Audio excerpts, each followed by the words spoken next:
Bonjour tout le monde, bienvenue sur ma chaîne, c'est Afro Queen. Donc dans la vidéo d'aujourd'hui, je vais vous parler un petit peu du Canada, je vais vous parler de ce qu'il faut savoir avant et pendant votre séjour au Canada en tant qu'étudiant. Donc je vais parler de 7 points principaux vraiment indispensables si vous prévoyez de venir étudier un jour au Canada ou si vous êtes déjà étudiant nouvellement fraîchement arrivé au Canada.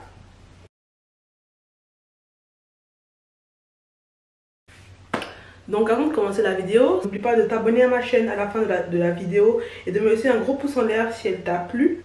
Et aussi c'est vraiment indispensable d'activer la cloche de notification, sinon vous ne saurez pas quand je poste mes prochaines vidéos. Donc la première chose à savoir quand tu es un étudiant au Canada, ce n'est pas facile la vie ici.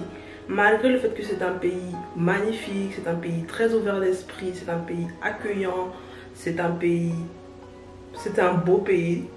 C'est pas vraiment facile de faire la transition entre lorsque vous êtes dans votre pays en Afrique respectivement, si vous venez d'Afrique de l'Ouest, de l'Est, du Sud, peu importe le pays. Quand vous êtes au pays, vous êtes en général en famille, vous êtes dans votre famille, vous dépendez assez de vos parents, en général vous ne faites pas grand chose à la maison. Ça dépend des familles, mais en général, il y a probablement une cuisinière, probablement quelqu'un qui fait le ménage, probablement un chauffeur, dépendamment du statut de votre famille. Donc, c'est vraiment un milieu familial où vous n'êtes pas habitué à être seul.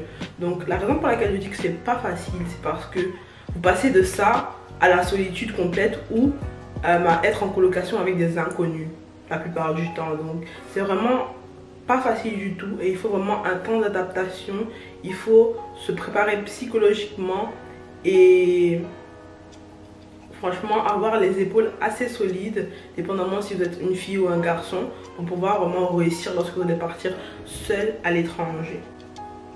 Et aussi c'est une très bonne chose si vous, en tant qu'étudiant ou vos parents connaissent quelqu'un, en général ce sont les parents qui connaîtront quelqu'un qui est déjà au Canada et qui pourrait servir de point de repère, qui pourrait être quelqu'un à contacter en cas d'urgence, quelqu'un en qui vous avez confiance et quelqu'un à qui vous pourrez entre guillemets confier votre enfant si il ou elle a besoin d'aide ou de direction ou quoi que ce soit.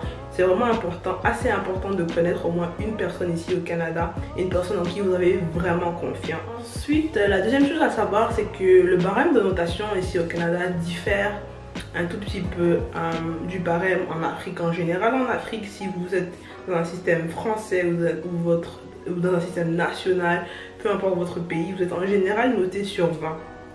Ici, et notamment au Québec, vous êtes noté sur 4,3 ou sur 10 en Ontario. Donc c'est vraiment un système de notation qui diffère et il faut vraiment apprendre à connaître ce système de notation pour faire les équivalences quant à vos notes. Parce qu'en général, les notes que vous obtenez en Afrique sont un tout petit peu moins élevées lorsqu'on les convertit aux notes canadiennes. Donc c'est vraiment important de savoir quelle moyenne est requise dépendamment du programme d'études que vous voulez faire et vous assurer que vous avez la capacité à exceller dans ce programme. En troisième lieu, la troisième chose vraiment importante à aborder aujourd'hui dans la vidéo, c'est le fait que c'est vraiment très important. Dépendamment de votre statut, en général les étudiants viennent avec des permis d'études. C'est vraiment très important que votre permis d'études soit valide et que s'il vient à expiration, que vous le renouvelez le plus tôt possible, parce que le Canada ne rigole pas du tout avec cette documentation là. Donc c'est vraiment indispensable et primordial que vous soyez toujours à jour et que vos papiers soient toujours valides pour éviter de se faire expulser. Et mon quatrième point, vraiment c'est un point qui me tient énormément à cœur parce que j'ai connu quelques personnes qui ont infligé cela à leurs parents. Donc mon quatrième point, c'est concernant le fait de rester concentré sur ses études et de ne pas gaspiller l'argent que vos parents vous envoient en fait. Donc Ça c'est dans la situation où vous êtes déjà arrivé au Canada, vous êtes fraîchement arrivé au Canada et vous dépendez encore de vos parents, surtout vis-à-vis des frais de scolarité.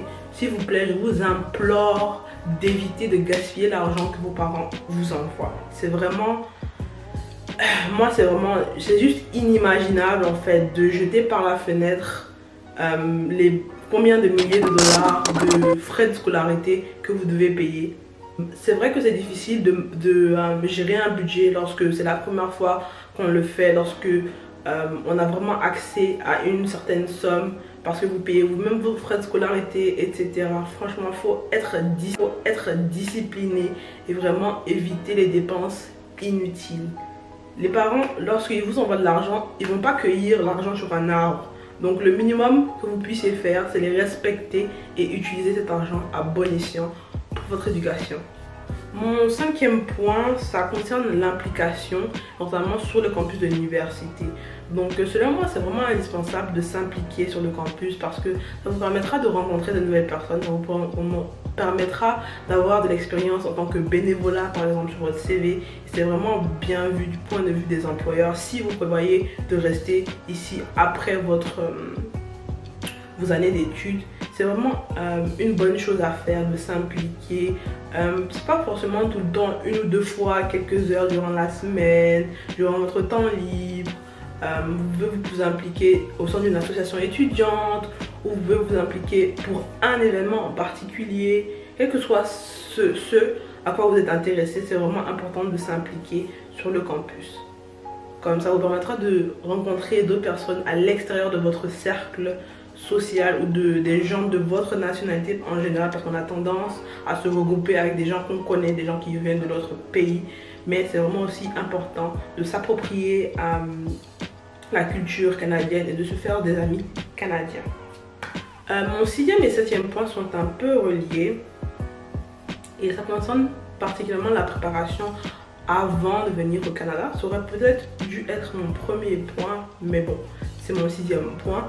Donc la préparation, ce que je veux dire par là, c'est que c'est vraiment indispensable tout d'abord que vous veniez une fois avec vos parents de préférence ou un parent pour vraiment faire l'état des lieux, voir à quoi ressemble l'université, à quoi ressemblent les salles où vous avez étudié. En général, c'est quelques mois avant la rentrée, si possible, ou juste l'année où vous devez commencer vos études. Vous venez juste la première fois avec vos parents, tout simplement, comme ça, ils seront en mesure de vraiment voir un peu l'environnement où vous allez être, si vous êtes par exemple dans les résidences de l'université.